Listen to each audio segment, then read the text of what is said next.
In front of me is DOOGEE Blade 20 Max, and today I would like to show you how you can connect it using Bluetooth.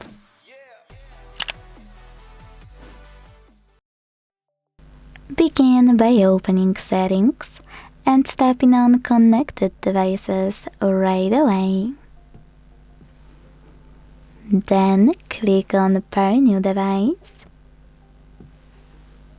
and wait for available ones to show.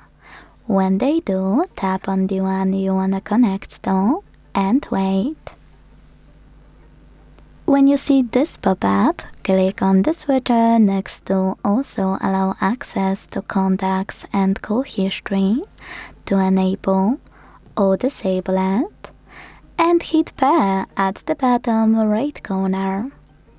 Now wait for the other device to accept your connection request, or in case of connecting to another smartphone or a tablet, accept it manually on the second device.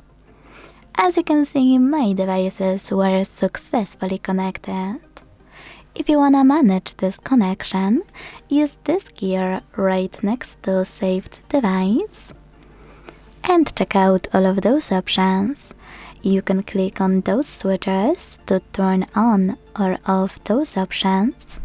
Click on this pen at the top right corner to rename device you are connected to. Click on Connect here, which is helpful in case of, for example, connecting to your headphones. Or forget this device right away. Confirm your choice in the pop-up. And if you ever want to connect to the same one, click on Pair New Device and select it. Thanks so much for watching. If you enjoyed this video, don't forget to leave a like, comment and subscribe. Bye!